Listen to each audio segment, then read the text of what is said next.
In 1980, people were heartbroken, disappointed, and devastated with what could be the worst film of all time in the form of Airplane.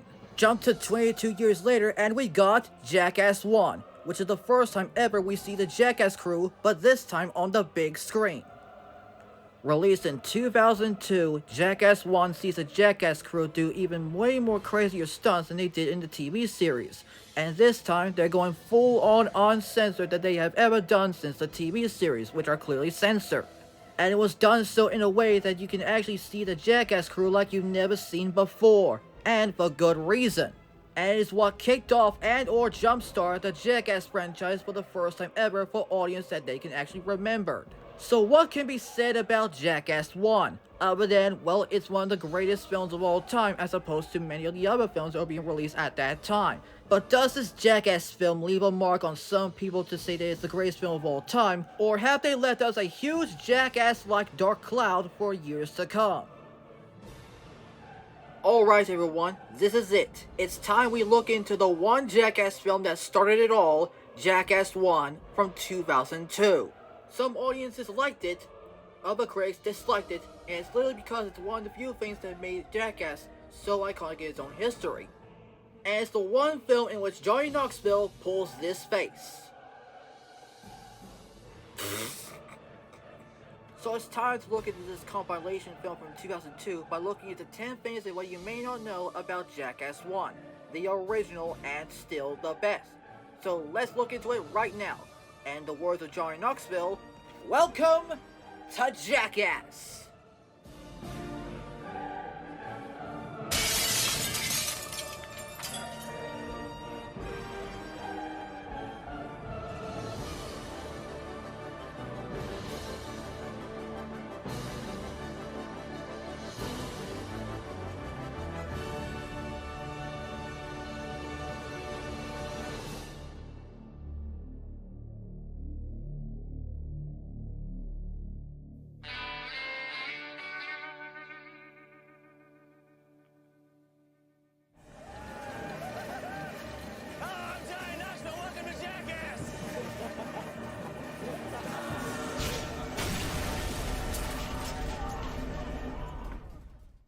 Number 10. It started as a TV series.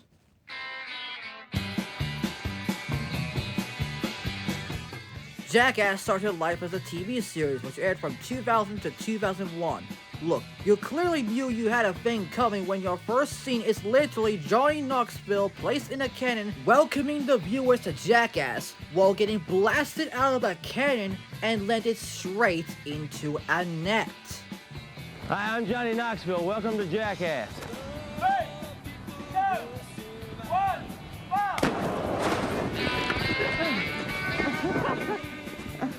And because of that first magical luscious opening, a legend was born. Jackass would feature some stunts that are way too crazy and way too dangerous you should not be able to recreate at home. Hence why the famous warning was placed at the start of every episode, which reads, "The following show features stunts performed by professionals and or total idiots, under very strict control and supervision. MTV and the producers insist that neither you or anyone else attempt to recreate or perform anything you have seen on this show," with the Skull and Crutches logo at the bottom. Meaning that if you ever try to do any of these stunts or recreate them, you could get killed, or even worse, you could be injured or sent straight to the hospital. Jackass is an amalgamated crossover between the Big Brother magazine, the Blunt Snowboarding magazine, and CKY, which actually stands for Camp Kill Yourself. The people who are involved in the Jackass TV series including Johnny Knoxville, Christopher Pontius, Steve-O, Jason Acuna, Preston Lacey, Aaron McGahee, Dave England, Bam Margera, and Ryan Dunn. And the origins of Jackass came from the most unlikeliest of all places, that being an article on Big Brother about the self-defense equipment, in which Knoxville uses some weapons like the pepper spray, Hit me! a stun gun, Charge! a taser, 219-0210, not too long. of which an image from that would later be used as the iconic image that will be seen on the DVD releases of the entire series for some reason, and ending it with him literally shooting himself in the chest. Forget it. And it's because that Knoxville shot himself in the chest, it would lead to the creation of what would become the series that would be known as Jackass. Hi, I'm Johnny Knoxville. Welcome to Jackass. The Jackass TV series was being said to be pitched up by several different TV networks. Comedy Central and HBO were interested, however, HBO actually backed out. It was MTV that picked up the series and would later air all 3 seasons of it. So Jackass was actually made all because Knoxville had to shoot himself in the chest. So Jackass was actually created all because Johnny Knoxville went BANG! Directly into his chest. Yeah, that's some commitment right there. Some really big fucking commitment. Number 9. A film deal had to be made because Knoxville was fed up with MTV's guidelines. The Jackass TV series had several controversies and/or lawsuits being made to it, such as an American governor trying to ban the series for its own crude humor, as well as some random guy changing his name to Jackass in order to honor his brother who had passed away. But what really put Jackass to a stop was kids literally watching the entire series in every hospital that they visit to. This made MTV very curious as to wonder why children were watching Jackass in every hospital that they visit to. And so because of this, every single season of Jackass will be rebroadcasted, but for some reason they had to censor out everything, including the swear words and the nudity, which was done so just so that the kids can actually look at it without their parents completely warning them that it's actually crude and rude for them to watch it.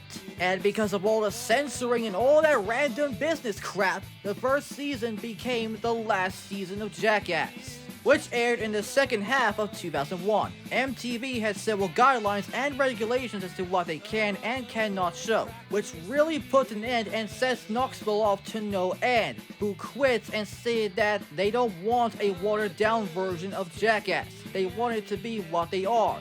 However, it was decided that for them, a film deal was needed, to which Knoxville was so confused he clearly asked who the hell are they gonna play the Jackass crew.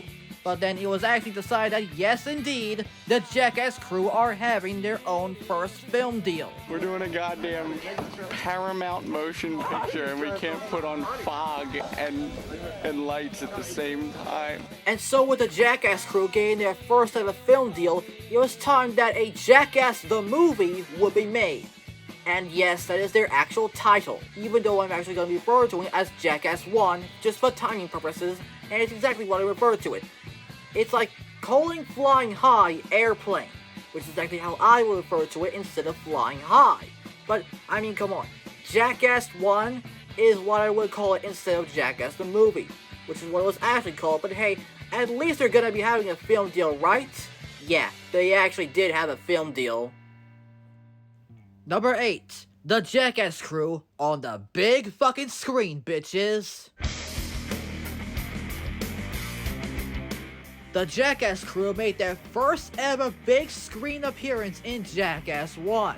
The Jackass crew contains, as mentioned, Johnny Knoxville, Ben Margera, Ryan Dunn, Steve-O, Jason Acuna, Christopher Pontius, Preston Lacey, who barely even says anything in the film aside from the behind the scenes bits. I'd like to say I have a good time, but I do get grumpy and cranky. Pain and humiliation's funny that way.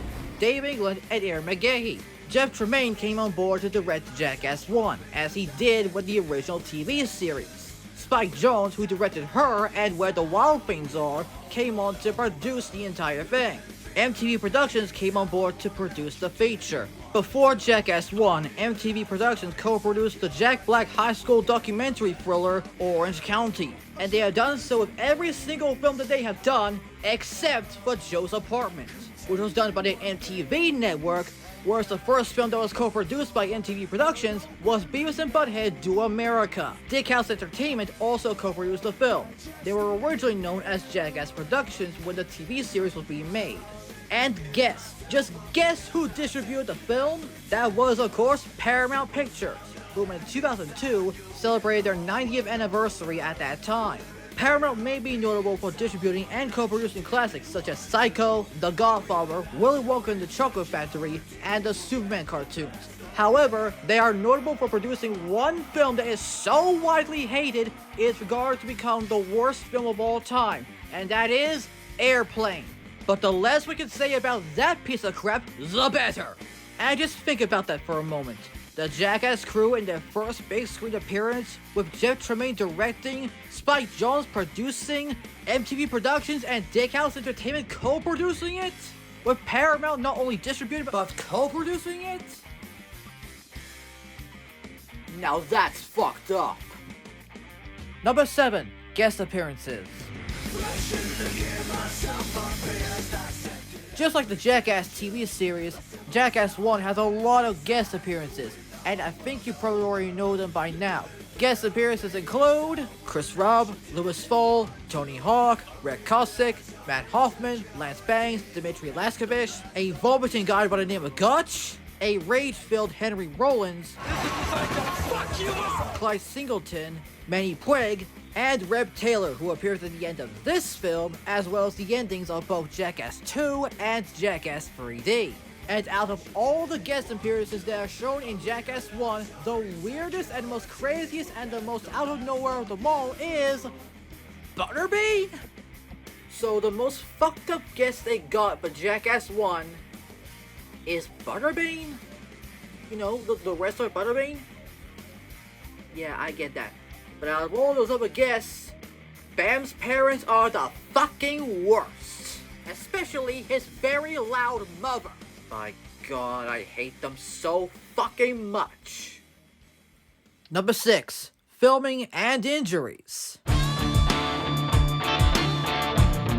Jackass 1 was filmed all over the place, specifically in the USA, the UK, Mexico, the Netherlands, and Japan. In fact, Japan has the most fucked up footage ever seen in Jackass 1. There are tons of injuries surrounding Jackass 1's production, both on set and or on screen.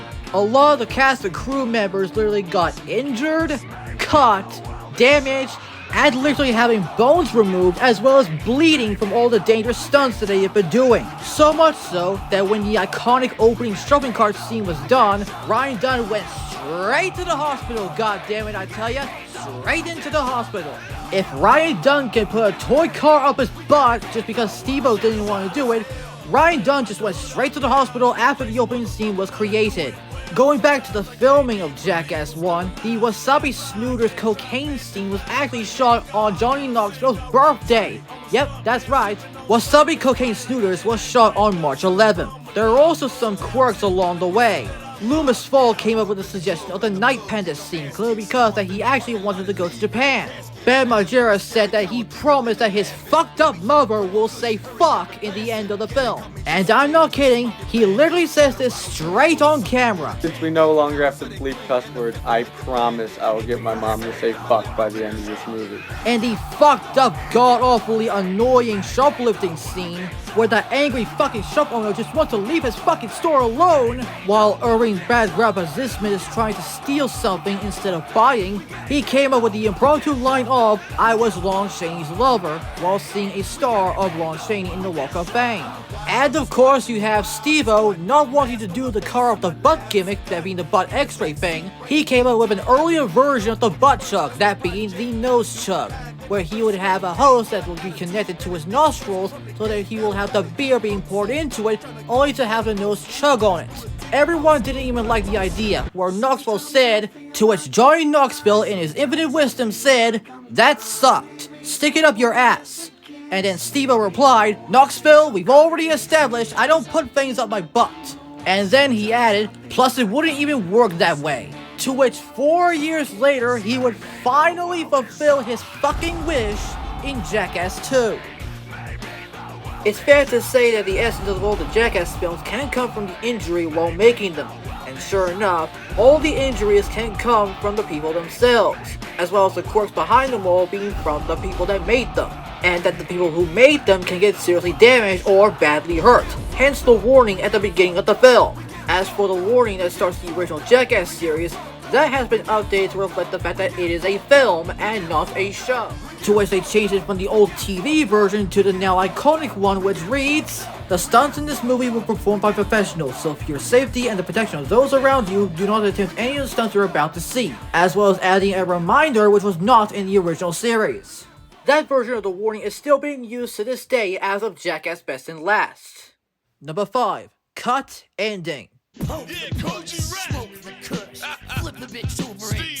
Jackass 1 ends with Johnny Knoxville being launched out of a cannon and into a river, where Rip Taylor celebrates on Johnny Knoxville being alive, and that's basically it. However, that scene was actually part of a larger scene, but for some reason it got cut out of the film. That full long version of that scene is known as the Ruby Goldberg test, to which Knoxville should have told the viewer to not expect to work. We're campaigning in Orlando, Florida, and this is the Rube Goldberg test. Don't expect it to work. To which the entire Jackass crew will be part of that contraption. Hey, I'm kicking this off with the human wrecking ball. I'll be in this outhouse.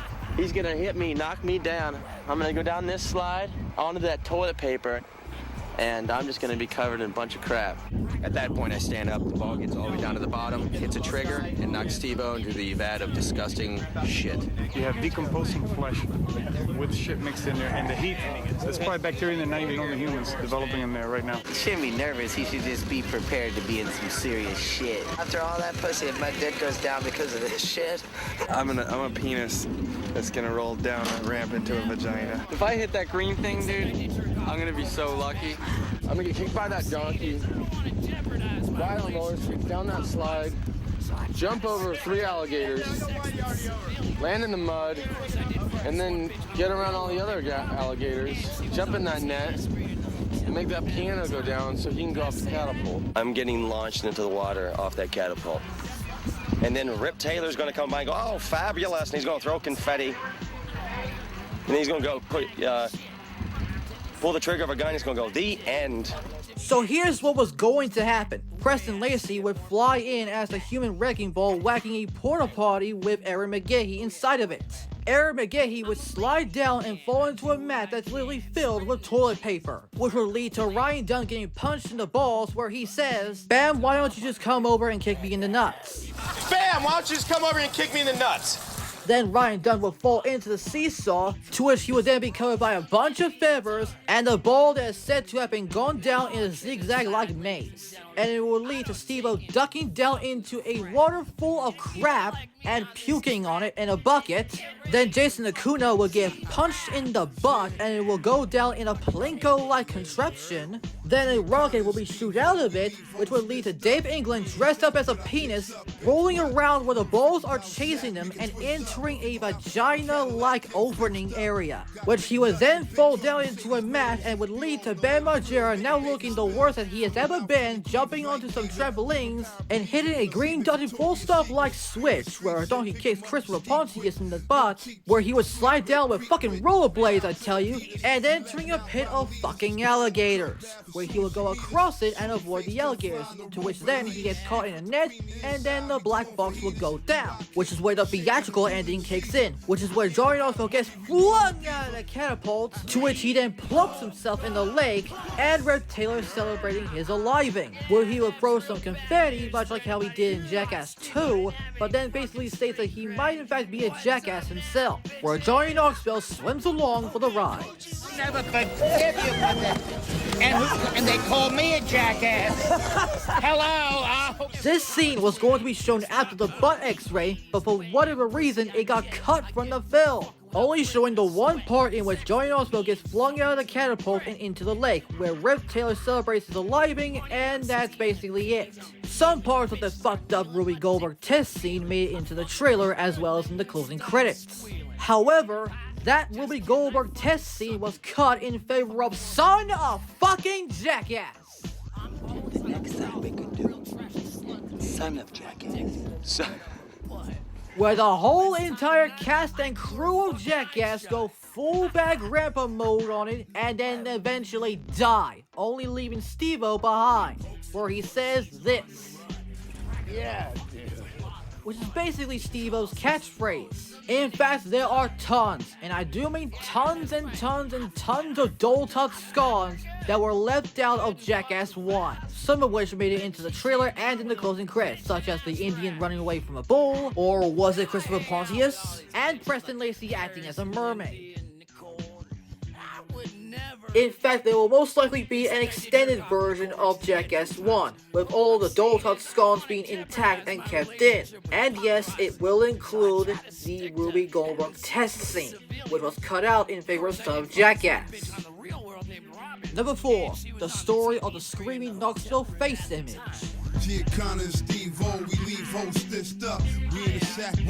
Fucking anyone and everyone who will ever know that Johnny Knoxville is the true heart and soul and the glue of Jackass. He was the one who clearly says the now famous "Hi, I'm Johnny Knoxville, welcome to Jackass" lines throughout every single episode of Jackass. Hi, I'm Johnny Knoxville, welcome to Jackass. Hi, I'm Johnny Knoxville. Welcome to Jackass. Hi, I'm Johnny Knoxville. Welcome to Jackass. Hi, I'm Johnny Knoxville. Welcome to Jackass. Hi, I'm Johnny Knoxville, welcome to Jackass. As well as in the film. Hi, I'm Johnny Knoxville, welcome to Jackass. Hi, I'm Johnny Knoxville, welcome to Jackass. Hi, I'm Johnny Knoxville, welcome to Jackass.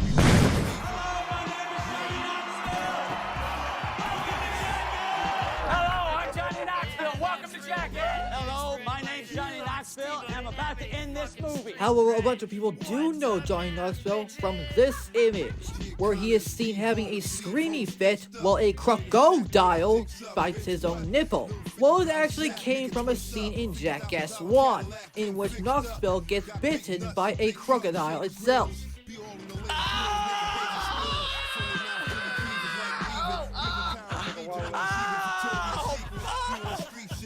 And yes, this is one of the many scenes that stayed in Jackass 1. And not only was this scene being done, it was also being used on several merchandises and was used as the official poster for the film. Unlike the actual poster where it's literally just the Jackass crew on a shopping cart. Not to mention that before Knoxville took on the part, it was Jason Acuna that was going to do it, but eventually he backed out, using Knoxville instead. As for the actual poster, they actually did something with it several years later, which means... Number 3, the poster was recreated 24 years later, until Ice Age ripped it off.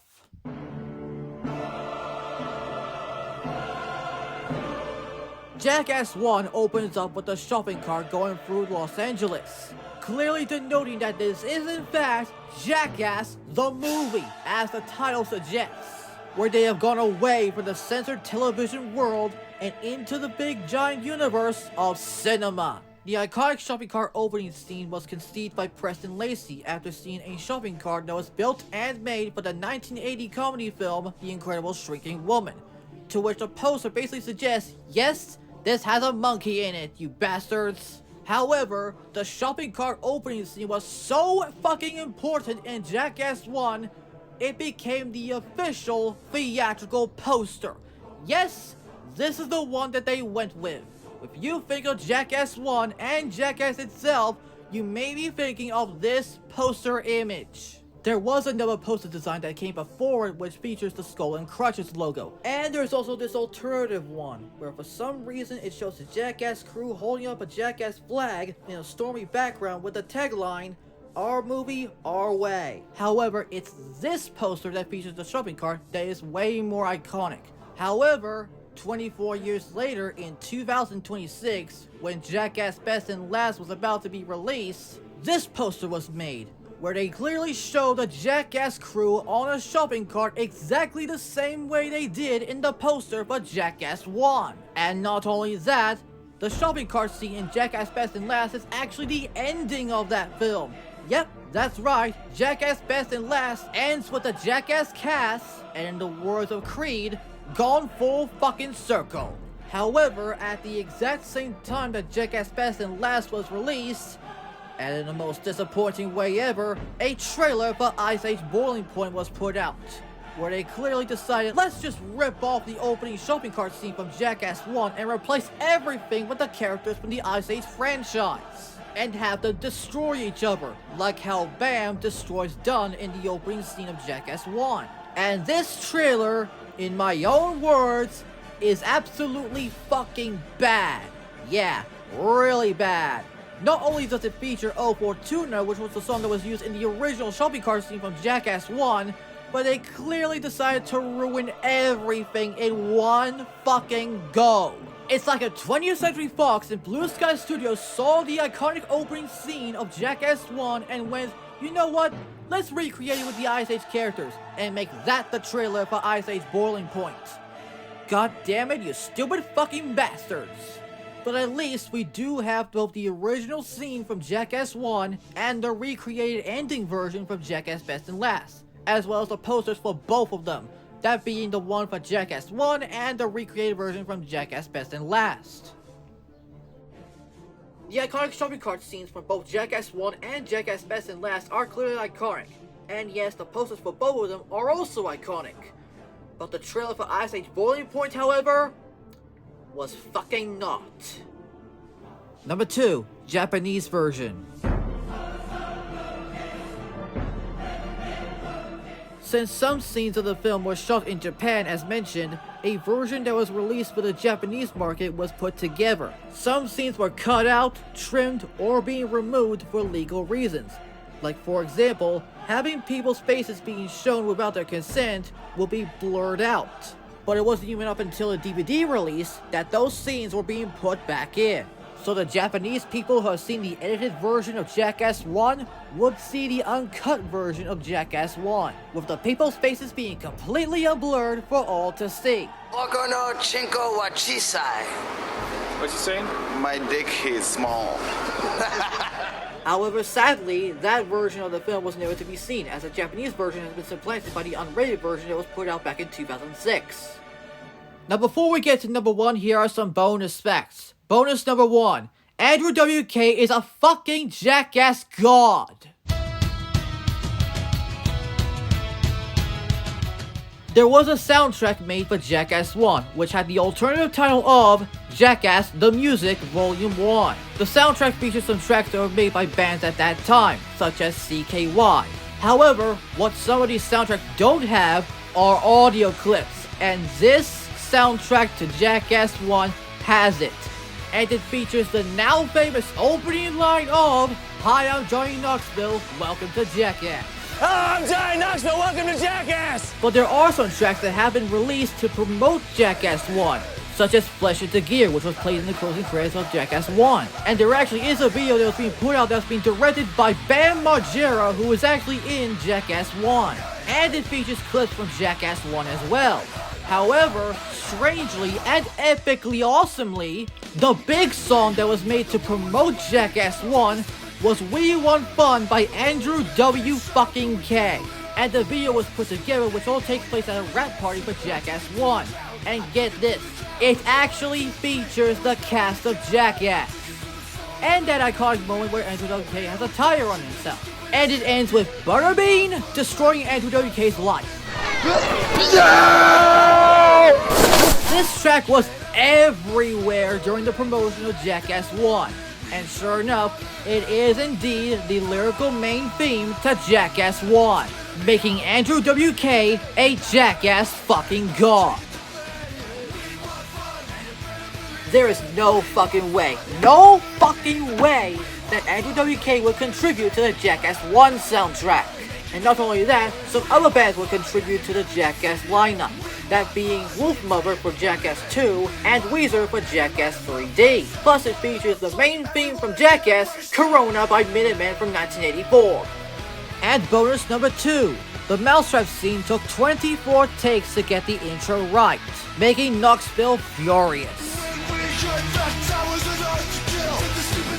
The Mousetrap may be a moment for Aaron McGahey, but for some reason the intro for the Mousetrap had 24 takes. If you don't know what the intro to Mousetrap is, it's basically Aaron McGahey saying who he is and what he's going to do. It's the Mousetrap. This is basically similar to what he would do when he introduced the Lamborghini tooth pull in Jackass 3D. I'm Danger Aaron, and this is the Lamborghini tooth pull. But for some stupid whatever fucking random asshole reason, Aaron McGahey did the intro to the Mousetrap 24 times. Aaron McGahey, and this is the Mousetrap. This is the mousetrap. I did it too soon. Yep, okay. Ready? This is the mousetrap. Alright. To which Johnny Knoxville got so frustrated, he almost introduced the mousetraps instead of him. What the fuck are you doing? Hi, I'm here, Bikini. This is the mousetrap. I already told you what to say. But eventually, the mousetraps did have the required intro it deserved. And here are 3 more bonus factoids for Jackass 1. When the film was released on DVD, several stunts that were related to fireworks have the warning at the bottom corner of the screen, which states that playing with fireworks can cause a serious injury. Also on that same DVD release, tropical pole vaulting was renamed to Pooh River Pole Vault because of how the stunt actually ended with Steve-O landing in something that he calls Pooh River. And in Adult Tot Scone that followed, he basically vomited after he exited the Pooh River. Dude, I've fucking been there before, dude. It sucks. And of course, the film itself was entirely shot on video, except for the opening and closing scenes, which were entirely shot on film. However, when the film was brought into theaters, it was decided not to show video footage on the big screen, since when the hell did video projectors even exist? So what they did was they converted the video footage to film, which is what both the original theatrical release and the original 2003 DVD had. However, for the 2006 unrated DVD release of Jackass 1, it was decided to convert the film back to video, which was actually a huge cause for the people who were there while making Jackass 1. Let's face it, if Aaron McGahee did all those takes for the mousetrap intro, it would have been way more longer until Knoxville actually exploded. Number 1. A new low but a good box office, aka Welcome to Jackass.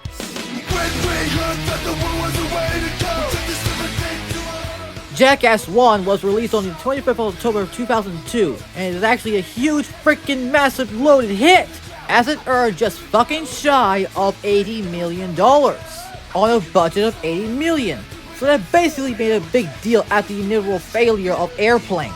However, the criticism of Jackass 1 was negative, with the Washington Times calling it a new low, Toronto Star called it a plunge into depravity, Christian Spotlight called it a sad commentary on our degenerating culture, and Dick fucking Roper calls it a disgusting, repulsive, grotesque spectacle.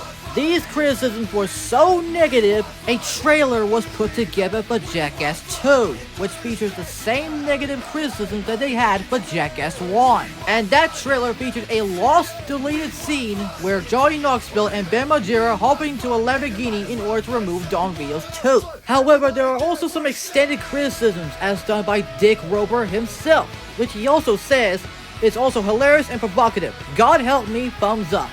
To conclude, Jackass 1 is nothing more shorter than a fucking awesome masterpiece, and it's one that you should go for if you want to have a triple bill with Jackass 2 and Jackass 3D, or you just want to have a 5-film marathon with Jackass Forever and Jackass Best and Last, or maybe you can have the entire collection of them with Jackass 2.5 and Jackass 3.5, and maybe Jackass 4.5 as well, and possibly Jackass 5.5, whether the Jackass crew, Dick House, MTV Productions, Gorilla Flicks, and Paramount Pictures decide to do it. Jackass 1 may have just been a good film, but it's a good film with a lot of stuff.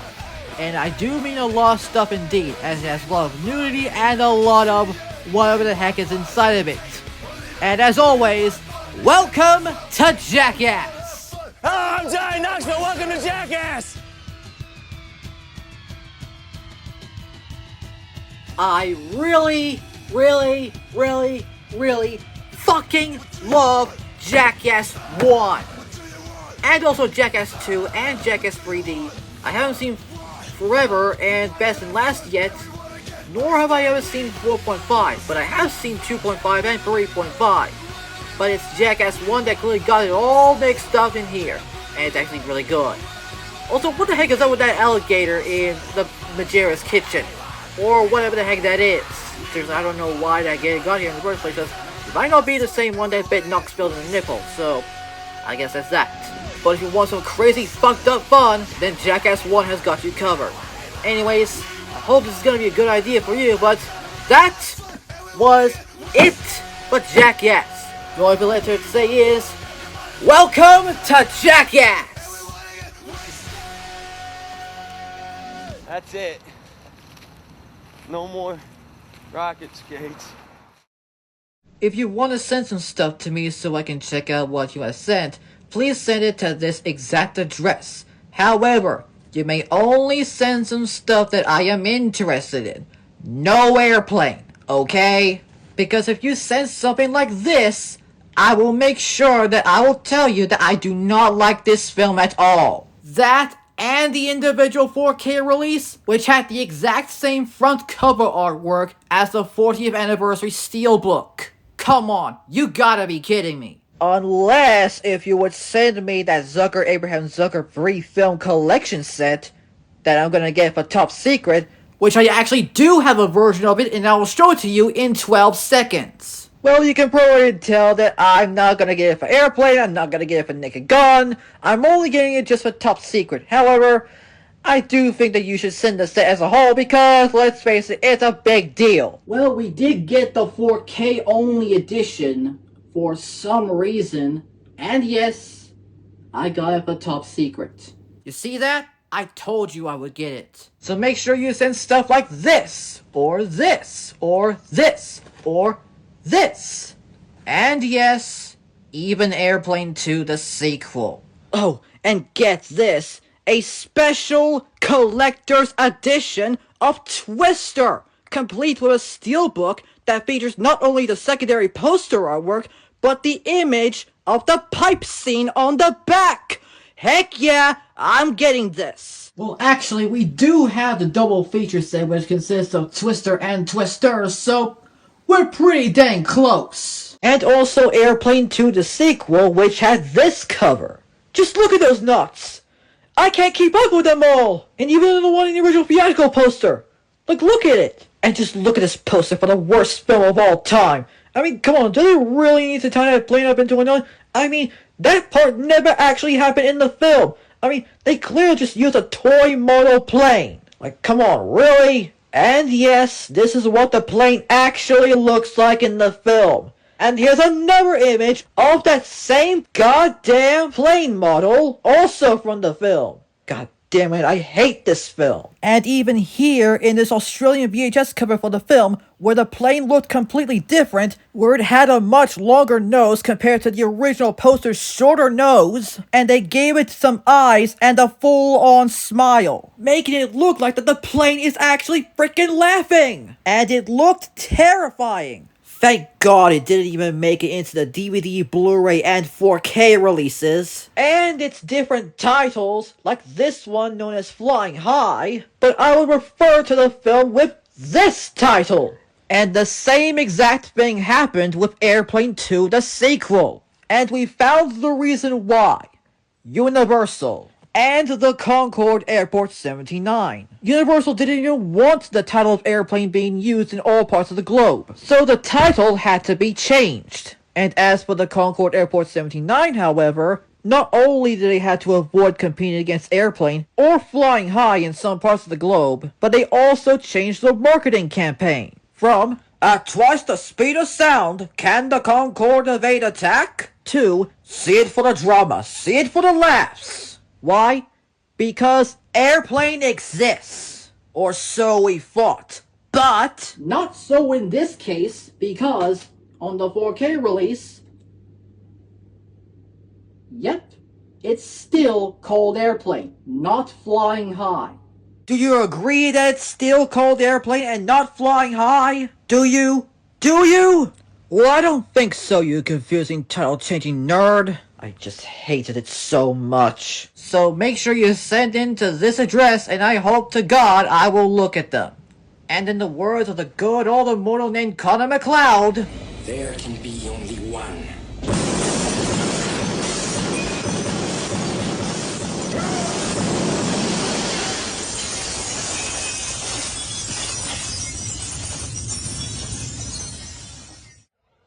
If you came to party,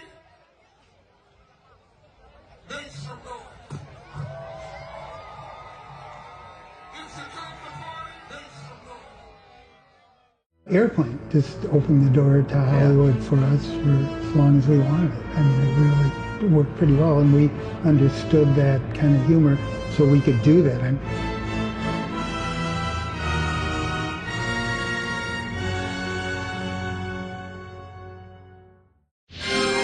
You're gonna love this end screen we made by ourselves. 60 frames per second and all.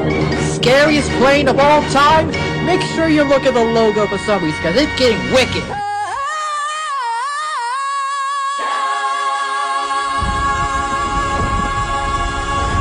What the